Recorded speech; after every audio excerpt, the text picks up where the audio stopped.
Bonjour, c'est Romain et aujourd'hui je voudrais vous parler d'un sujet que je trouve super intéressant. C'est l'évolution de la consommation de la formation. Alors j'étais en train de rédiger un article et puis je me suis dit que ça valait le coup de compléter cet article en disant par vidéo tout ce que je pense sur le sujet. En fait le sujet c'est pourquoi est-ce que il est important de communiquer par des webinaires dans le secteur de la formation. Dit autrement, pourquoi est-ce qu'il est important de faire ce que l'on appelle de l'inbound marketing en formation? Dit autrement, je m'excuse si vous ne connaissez pas tout ce vocabulaire-là, mais pourquoi est-ce qu'il est important de donner plein d'informations à ses futurs clients en formation pour faire en sorte qu'ils vous achètent vos formations? Rassurez-vous, pour ceux qui s'y connaissent un petit peu, je ne suis pas en train de vous vendre l'idée d'être un infopreneur, car c'est pas du tout le sujet de la vidéo. Par contre, ce que je voudrais vous dire, c'est que, en fait, j'ai fait un peu une synthèse de la situation, et en fait, voilà les points, les 4 points en fait que j'ai retirés de cette histoire. Alors, dans la formation, par le passé, on avait l'habitude d'acheter des formations en présentiel, en synchrone, et on les achetait de manière synchrone. C'est-à-dire qu'on appelait un conseiller formation, on lui disait bonjour, voilà, je voudrais participer à cette formation management, et il nous disait pas de problème, il vous reste une place dans cette salle de formation inter-entreprise pour faire cette formation avec tous les autres au même moment, au même endroit. Pour faire cette formation de management. Ça, c'était donc le mode de consommation classique et historique de la formation après les formations sur mesure que nous avions pu constater avant. Et puis, ce qui s'est passé, c'est que on nous a expliqué qu'en fait,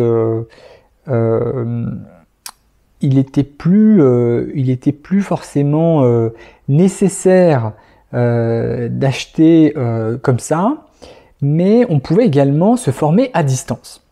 Alors là, il y a plein de gens qui se sont offusqués de la situation, surtout qu'on leur a mis des plateformes e-learning dans les pattes.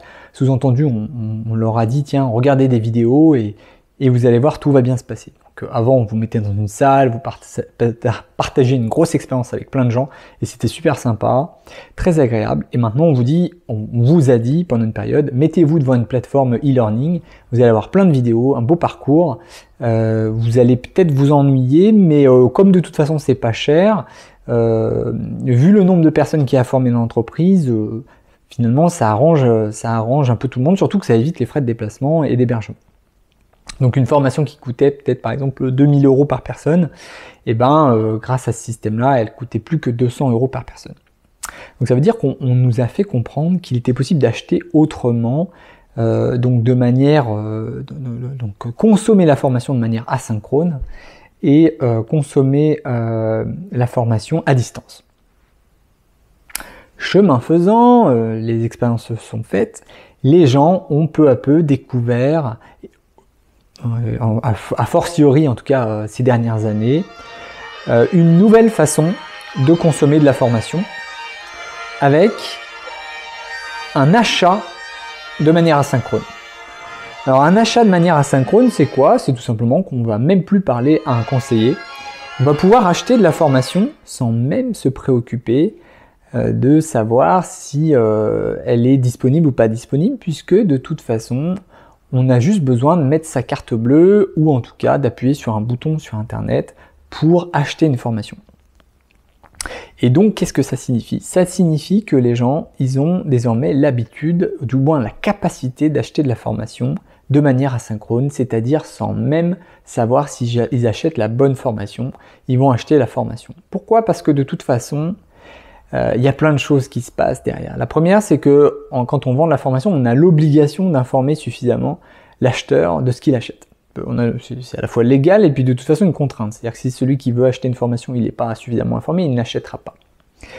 Et puis surtout parce que en fait, la personnalisation du parcours, et là je sais que les pédagogues les intéressent, la personnalisation du parcours de formation va se faire finalement a posteriori et non plus a priori. Alors ça veut dire quoi? Ça veut dire qu'avant d'acheter une formation, on discutait de plein de choses, de plein de modalités, et du coup on allait acheter une formation qui allait être taillée sur mesure, ou en tout cas qui allait s'adapter en fonction de ce que j'avais demandé avant d'acheter la formation, parce que je voulais être sûr de ne pas me tromper. Et maintenant, c'est l'inverse. J'achète une formation et je vais, pendant la formation, demander au formateur de se torturer dans tous les sens pour qu'il s'adapte à mes besoins. C'est comme ça a changé. Et si je vous parle de ça, c'est parce que sur la plateforme Udemy, qui est une plateforme sur laquelle vous pouvez acheter de la formation sur étagère, en tant que particulier, eh bien vous pouvez constater que même si c'est un achat sur étagère, même si c'est un achat dans un format un peu e-learning, eh bien vous verrez qu'il y a une fonctionnalité qui permet le social learning, c'est-à-dire l'apprentissage à plusieurs, puisque l'apprenant va pouvoir poser ses questions au formateur et le formateur va pouvoir y répondre.